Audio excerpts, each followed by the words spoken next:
Arvin Khamseh is one of the foremost thought leaders in the NFT industry. He has consulted with over 300 NFT brands and partnered with Reddit, Twitter, and Quora. He has some very exciting current projects generating incredible profits and garnering the attention of celebrities. This is the genius behind the sellouts for some of the top brands and collections in NFTs, including Froggos, which sold out in 7 minutes, Women of Crypto, which sold out in 1 hour, Meta Legends, which sold out in 23 hours, and San Vegas Casino Club in 20 hours. Today, Arvin is going to break down the exact process of how he has helped so many NFT projects sell out and do it in record time. This interview you do not want to miss. Welcome to the New to Crypto podcast, designed to guide you through the crypto landscape with pinpoint accuracy, created for the new and intermediate crypto investor. Join your host, Crypto Travels Michael, as he takes you through the different facets of getting started and succeeding in your crypto journey. New to Crypto podcast brings you new episodes daily, Monday through Friday, with surprise bonus episodes sometimes on the weekend. Let me ask you, are you new to crypto? Don't know where to start? Are you more experienced but have questions? Then you're in the right place. This podcast is designed for you. Coming at you from the Trading Center in the Lifestyle Design Studio, here's your host, Crypto Travels Michael. Brave Wallet is the first secure crypto wallet built natively in a Web3 crypto browser. No extension required. You can store, manage, and grow your portfolio, get NFTs and multi-chain support. Download the Brave privacy browser at brave.com/new-to-crypto and click on the wallet icon to get started. All right, I'm excited about today's episode. The guest that I have on here is definitely one that you've been waiting for. Arvin has helped 5 major NFT projects sell out in the first 24 hours. And he has helped founders of over 300 NFT projects absolutely crush it with sellout results. He has been featured in Forbes and USA Today. Arvin, man, welcome to the show. Thanks for coming out. Thank you for having me, Michael. Absolutely. Hey, before we dive in, can you tell our listeners just a little bit about yourself? Yeah, so back in 2016, I had a really good friend of mine, Nick, and he basically sold everything he had and bought Bitcoins. And then I got very interested into figuring out why he's doing that. And I didn't get into Bitcoins back then, but it was just very interesting for me. And then I moved out of that city where we both lived in. And a few years later, I call him up and I'm like, hey, Nick, how's everything? How's work? And he goes, what work? And I'm like, what do you mean? And he goes well, he's completely retired and he's just traveling the world. So that was my intro into the crypto world. And then since then, I got into actually understanding, what NFTs are, started trading into NFTs. And then I helped a artist in Italy sell out his collection with just Twitter ads. And then I had that proof of concept. So I was like, okay, this is cool. I have a lot of knowledge in this area. I want to get into this industry. And since then, I worked with 300 plus NFT projects. As you mentioned earlier on, also helped a ton of them sell out anywhere from 7 minutes to 23 hours. Wow, man. Talk about a resume. And let's break down what is it that you do? Who are your clients and what do you help them with? Yeah, so typically there are different types of people that they get into the NFT industry to create their own NFTs. Interestingly enough, some of these people, they've never made a dime online. Sometimes even they're not even experienced in business, let alone just online marketing. But they come in, they build a community in a month of, up to 80,000, 100,000. And then they sell out their NFTs of, collections of anywhere from, 5,000 to 10,000 NFTs literally in a month. And they make, somewhere around, let's say 5 mil to 10 mil. So I've been in marketing since 2012. And, businesses, when they would come to me, we would set expectations with the business, be like, okay, so you need to work with us for at least 3 months, 6 months, and then we will show you some results, right? And then now people coming in, they've never done a business. And then in a month, they make $5 million, right? And it's just crazy. Man, the beauty of crypto and NFTs, huh? Yeah, exactly. And just so accessible to everyone, right? So Yeah, that's incredible. From zero to explosion in a month, What are some of the largest NFT projects that you have helped? Yeah, so with Woman of Crypto, we hit number one on trending on OpenSea, trending on IC.tools. Actually, Paris Hilton just retweeted us a few days ago. And there's another project, Froggos. It's not by any means a large size of the project, but it's definitely one of those exciting ones. Very, very tight community. I mean, it's so tight. Like my sister got one of their NFTs. She called me on the reveal day. She called me just talk about the frogs that she got for like half an hour. And so it's just a very tight community. They just, everywhere they go, they just, it's all about frogs. And everywhere they go, they just say ribbit, ribbit. So like, it's really funny. And it's actually, by the way, that's one of the coolest things you can do in marketing, to just have some sort of meme or some sort of insider thing in your community where it makes it easy for them to just distribute the information to everyone else and just connect with everyone else. I've worked with Meta Legends, San Vegas Casino Club, and quite honestly, I have consulted so many people. Like some of them, they've already sold out, and I haven't even like gotten to write a case study about them. And so, like for example, Generative Dungeon, I found out like last week that they actually hit top 40 in the world for OpenSea, and I didn't know. So there's so many already that I can't possibly be following like every single one to see like what's happening. And also things happen so fast, right? So you just in 30 days, you go from nothing. Like for example, Woman of Crypto went from 0 people in their Discord to about 80,000 people in 30 days. Yeah. In 30 days. Exactly. And just think about like, so, when I started in marketing, I was working with small businesses or by medium size and, all the way to, public companies, Fortune 500 companies. But it was always the concept of building a social media platform, building a following is always like, it takes time. Like that's what comes right after that. Like when you say like, I want to build my socials, then you immediately follow it by, it's going to take a long time. It's going to take a few years, right? But now that has changed. That you just in a month, you don't have any knowledge about social media, anything about like, you don't know what like Twitter is. And then you go in and you just like build a Twitter and Discord following, like you're just like a pro, right? And like you don't have to actually have anything special. I mean, by all means, like all the projects I work with, I'm sure there's special people and they're very cool people, but there's nothing extraordinary about like anything in these projects. Of course, they're like, cool utilities. They really believe in their projects, but it's just things have changed so much where you no longer have to spend so much time. And so it just doesn't take that long. Things have changed. Okay.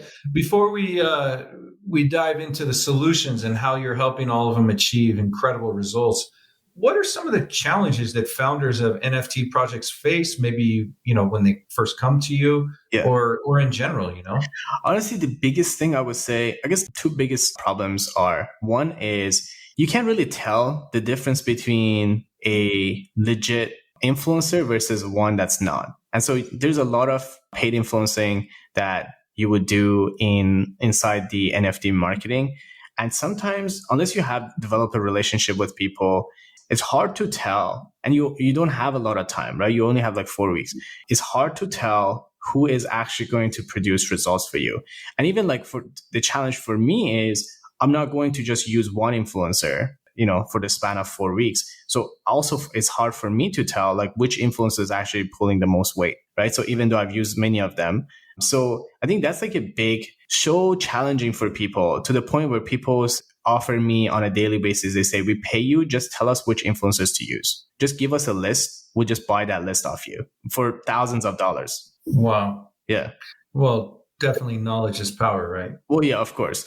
And then the second one is the politics of NFTs. So what I mean by that, social media platforms, although NFT is going really fast, like, so, I have a running joke with my friends. It's like, if we take a day off, we're going to be behind 10 years, right? So now social media platforms, including Facebook, Twitter, Quora, Reddit, YouTube, these are all kind of behind on NFTs. Not so much of like not knowing what NFTs are, more so they don't have the regulations completely figured out.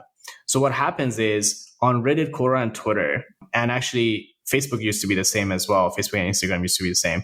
You just could not run NFT ads. And Facebook changed their policy in November 2021.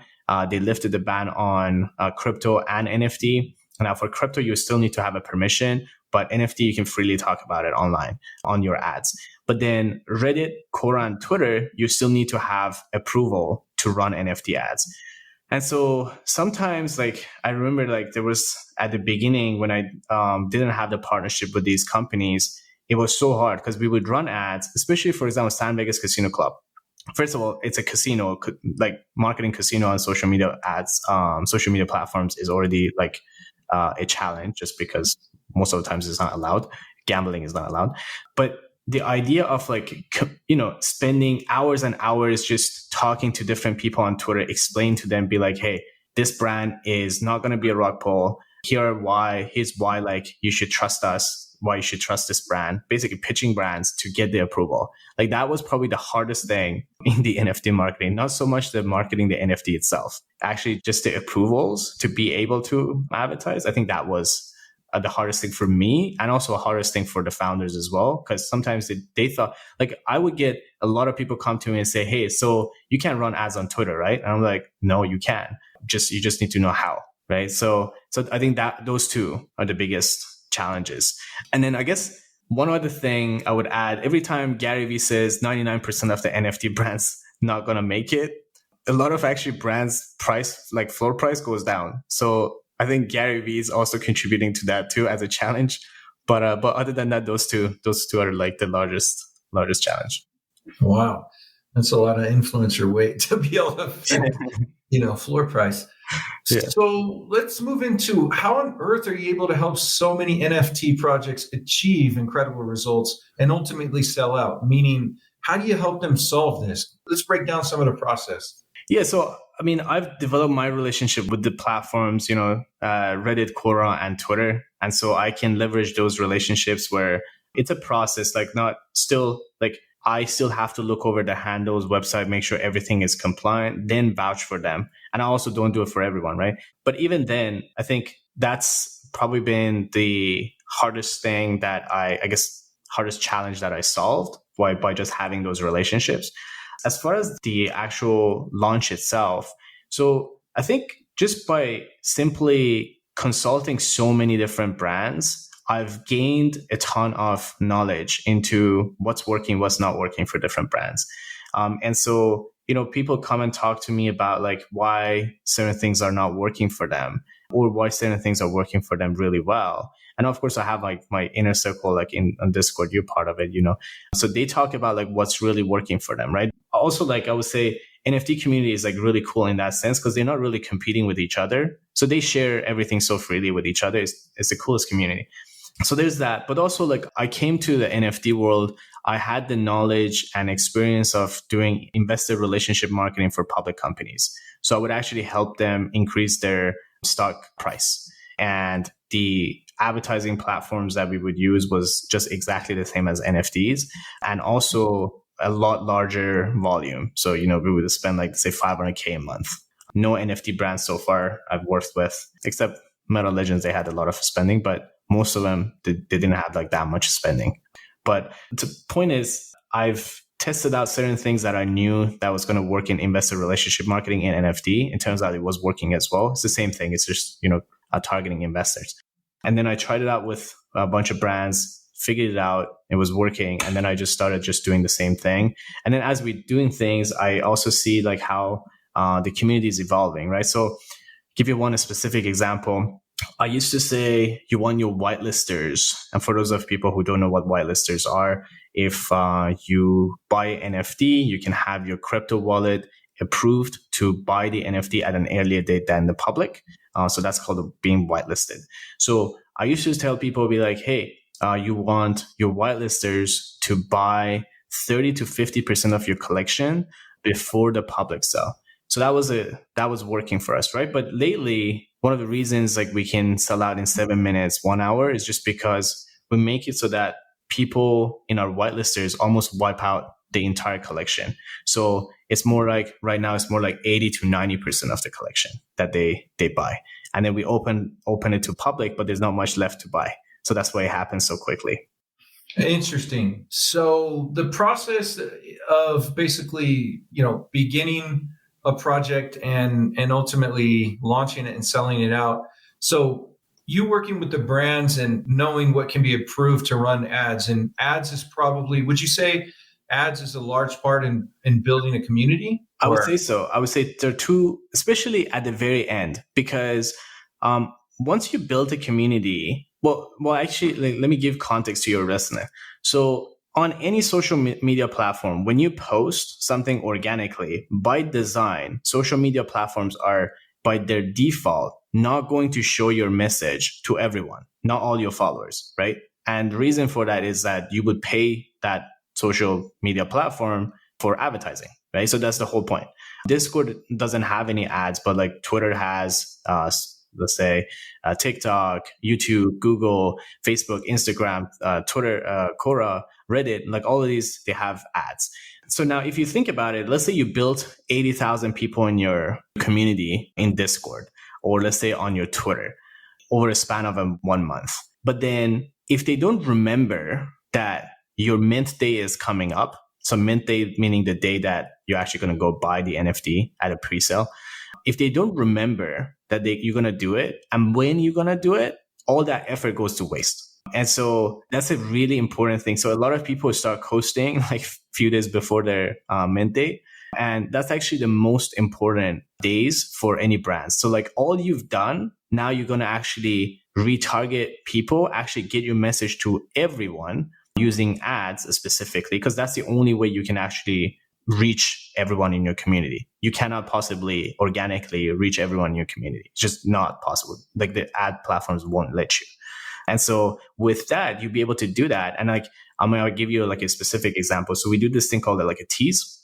So 5 days before the mint, we start saying, hey, 5 days left, 4 days left, 3 days left, 2 days left, right? So we do just a lot of hyping up and a lot of reminders to make sure these guys know, hey, like our mint day is coming up and you're going to come in and just like buy the NFTs. And that we do with ads plus organic. Okay. Yeah, I can see how that would be really important, not only to build a community, but to remind them when you're launching. You know, 100%. You had mentioned like building a community of 80,000. And, before we start getting inbound messages from our audience, I know they want to know what kind of, especially for some of the listeners who are creating their own NFT projects and they want to launch them, what kind of budget are some of your clients needing in order to build 80,000, person community in such a short amount of time? For sure. So best way, if your listeners want to get the exact numbers, I do case studies where literally after a brand sells out, someone in my team, he's an amazing writer. He goes on and actually interviews the founders, everyone on their team, and then asks them questions. I go into my ads platform and I also basically screenshot everything and then just record everything to see how much money we spend on what platform, right? And I publish that as a case study on sellouts.nfts.io. So if anyone wants to just see exact breakdown of the spending, they can go see, and there's literally screenshots. They can see how much spending, like what ads we use, so on and so forth. But other than that, typically is about $15,000 on paid ads and about 30 to 50K on paid influencers. So a larger contribution of influencers. Okay, so that's a good idea. It's a good ballpark for our listeners. So let's circle back to, we were talking about building a community. What are some of the initial steps that need to be taken? Let's say we have a listener creating a project or maybe, getting ready to launch. What are some of the initial steps to building that community? Yeah. So first thing I do with any brand is I like to get that one-liner, the messaging that is so special about the brand. So you can no longer just come up with a PFP and expect everyone's just gonna, rush to buy it. That's been done already, right? So this is NFTs in that sense, just the artwork itself is not new. Even if it's a very famous artist, like we have the artist for like Floyd Mayweather in my course. We have like lots of people like Hollywood AAA legend. Like it's actually like in my community, like literally using these strategies that I'm sharing with you guys. And so everyone's like already doing a lot of things. So just having an artwork alone is not going to cut it. So what I like to do is just give you an example of that one-liner. So for example, for San Vegas Casino Club, it was, you can be the house and the house always wins. Yeah, it's for gamblers, right? And it's also for people who are interested in getting a profit, essentially getting a share of the profit of the casino, right? And so just having that one line, that clearly tells people what this is about, right? In fact, specifically, I didn't show much of the art for San Vegas Casino Club in the ads. Most of the stuff that I did, and actually the two reasons I would say I didn't show the art, because the utility, meaning, I believe it's 50% of the profit of the casino is going to be distributed amongst the holders. So that utility was strong. So I wanted to just really showcase that. The second thing is, if I did show the casino, like we would get banned immediately. In fact, like I even used SVC instead of San Vegas Casino Club everywhere. So those are the things like I would try and just get banned on every single platform, and then just like come up with like strategies to get around it, right? Yeah. So first thing is just getting that one-liner, figuring out like what is so special about this. Like for example, Women of Crypto is, the cultural reference. So like the role, let's say, women play in the community, right? In the society at large. So certain things about every brand is just so special. And that's like one of the things I do with every brand, just figure that out. The second thing is we're going to figure out, okay, what numbers we need to hit to be able to sell out. So for a 10K collection size, your Discord is supposed to be 3 to 5 times that number. Meaning if you have a 10K collection size, you need to have 30 to 50,000 people in your Discord to be able to sell out. So that's the minimum you want to have. Now, sometimes if people, again, sold out NFTs.io, if they go and actually read the case studies, you see like sometimes we did like 12 times, 13 times, right? But that's the minimum. For Twitter, it's going to be somewhere around. So you will notice your like brands that sell out, they're disproportionately larger on Discord versus Twitter. So Twitter is essentially like a resume. So it's just presentation. Like you don't need to have lots of people on your Twitter, but you need to have a good size of following. Like let's say somewhere around, let's say 5 to 10K for a 10K collection. The most important thing is the engagement rate needs to be at least 0.5%. Now, so this is where NFT founders make really weird decisions. So they start buying followers. They start paying promoters or like shillers for like $4 an hour to just get the numbers. You have no idea how many times. I mean, actually, if you literally look over my Discord, like you see how many times a day I say this and people still do it. Now, the problem with, buying, like actually having fake people in your community. Well, first of all, the biggest problem is like, they're not going to buy NFTs for sure. The second problem is then you actually need to make up, like you actually need to run more ads, spend more money to make up for the engagement that they're not actually providing for you, right? So it's just so problematic. And sometimes even like I've seen it in brands that I consulted, people forget that they bought followers and they think they have lots of people actually supporting the community. They go into the mint day and they get disappointed. Like I would say that's like one of the worst decisions any NFT founder could make for any reason. Like you don't even need to buy one single follower. Like you do not need it. And people think that way because they think like, at the beginning, if they don't have followers, no one's going to join them. But there's a way to fix that too. Like you don't need to buy followers at all. Never. Right. So hitting those numbers is the second thing. So first thing is just like, okay, what's the messaging? Just get that clear. Second thing is what are numbers we need to hit?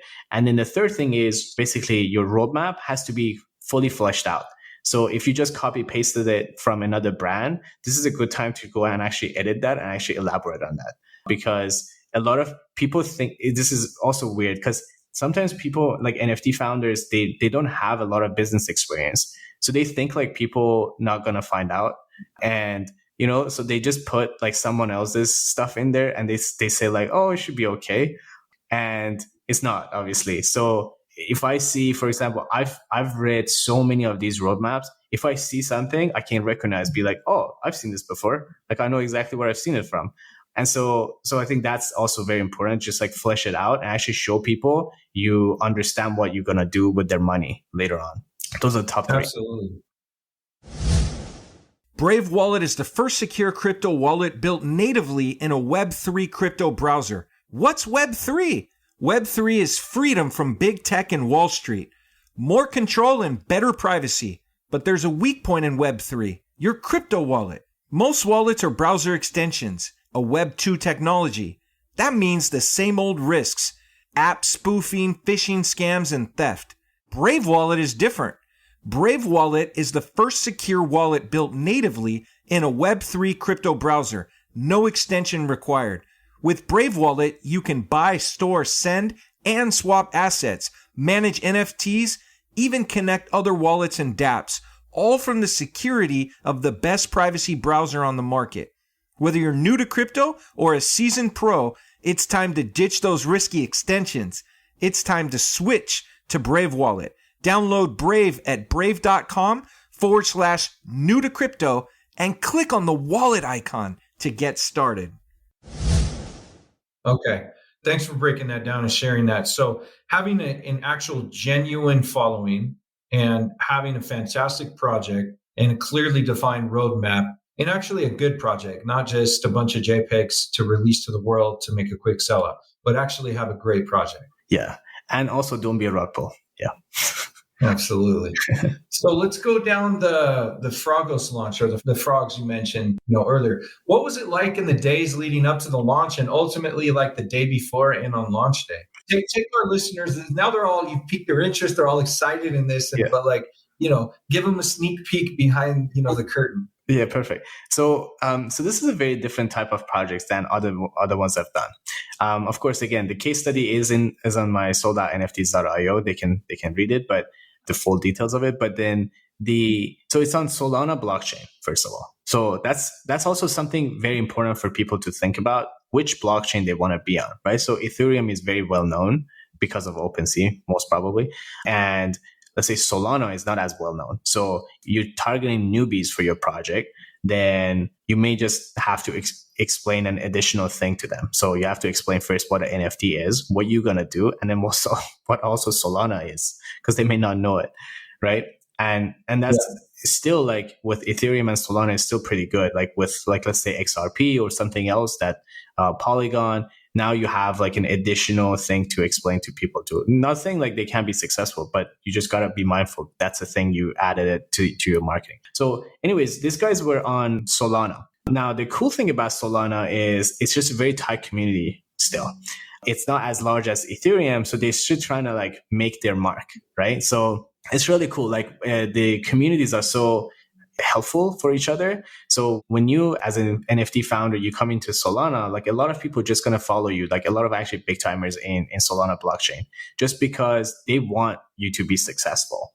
And so a few days leading up to this, we had a ton of obviously people joining in and just like talking about saying how excited they are, and they literally are excited. Like my sister was one of them.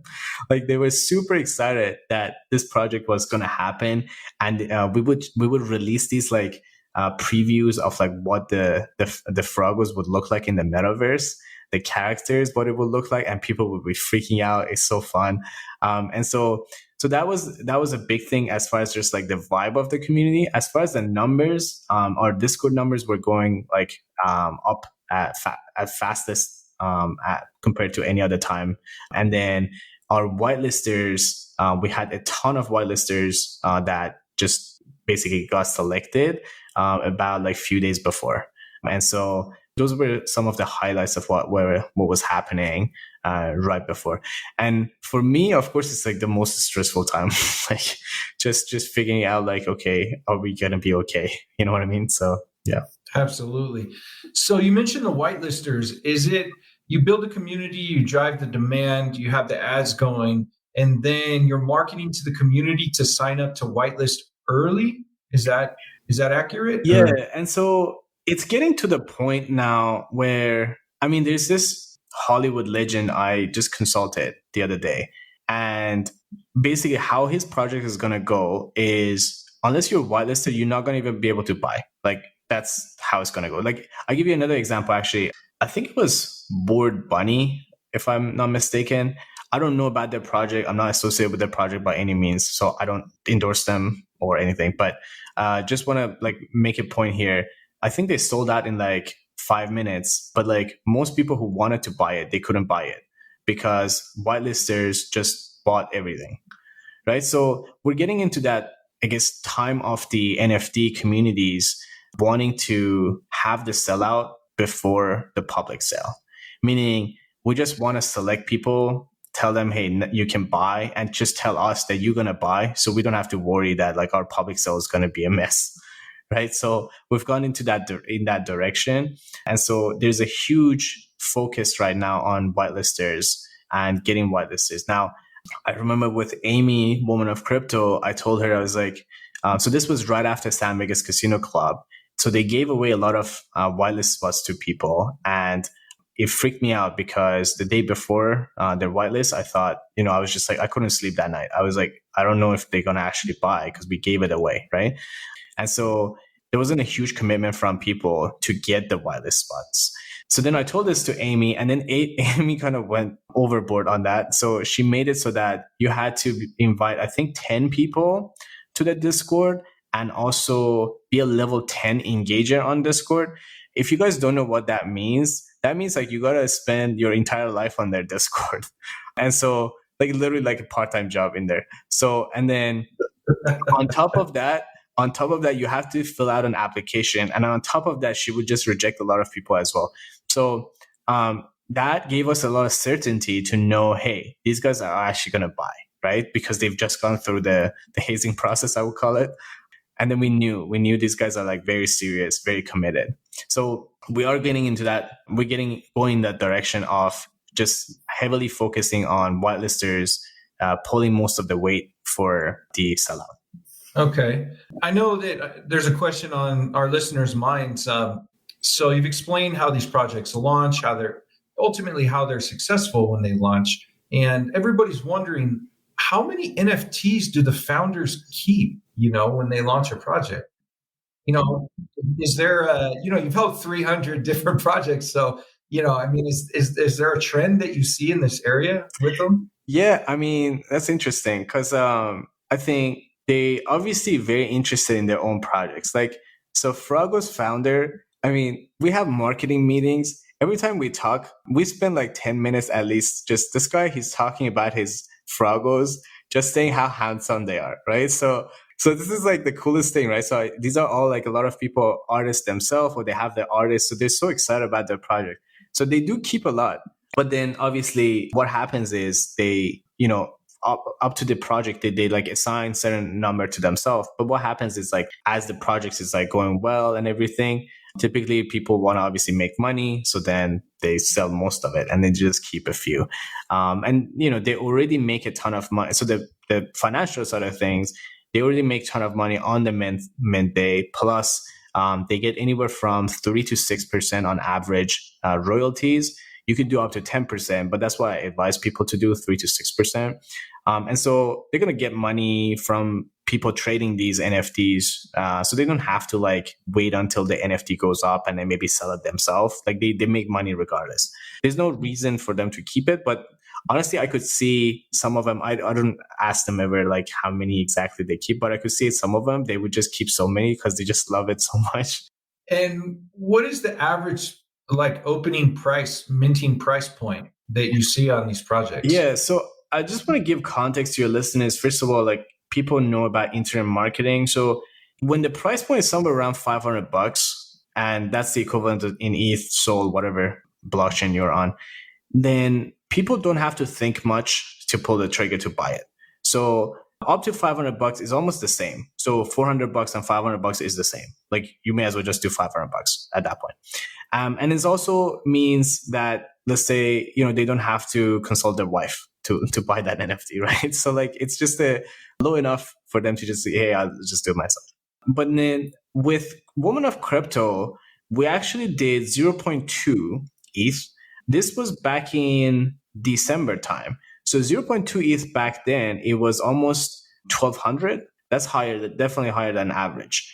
And so typically I tell people, to answer your question, I tell people to start with equivalent of $500 because that's just removes a lot of barriers from people wanting to buy. But then, there are projects, like I consulted one project, their NFT is 30 ETH. So yeah, I mean, there's that too. But yeah. 30 ETH, 30? Yeah. ETH. Yeah. For the opening. Yeah. And by the way, for those people who don't know what ETH is, we're talking about Ethereum. Sometimes we get into circles. Yeah. So what is the average collection size? Your clients are, give us a variety from what to what? Yeah. So again, I think I go back to give context to people, like see why the number it is. But a lot of people, when they come into wanting to do their NFT collection, the knowledge they have is from social media that like early on, people were doing 10,000 collection. So literally everyone thinks they need to do 10,000. And everyone comes to me and they say 10,000. And if I ask people like all the time, I'm like, why 10,000? It's like, well, what do we do? It's like they haven't thought about anything else.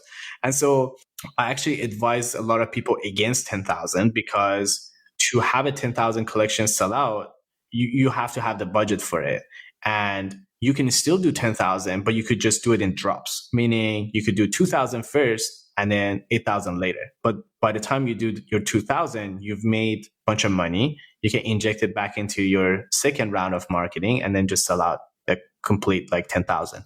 So unless someone has budget, I don't actually like it when people do 10,000, but most people do 10,000 regardless. And then I believe like Women of Crypto, we had like 8,888 for San Vegas. We had about 11,000. So 11,111. But yeah, typically about 10, somewhere around 10,000. Okay. And of the projects that you've helped, how many of them have NFTs? How many of them are NFTs with utility or have utility behind the NFT? Great question. If I think about it, almost all of them now, they have some sort of utilities. In fact, even if they're not, we're past that point where you can get away with it. Meaning, if you don't have any utilities, people are just going to quickly sell it and your floor price drops significantly. And then, well, that would be the end of that project.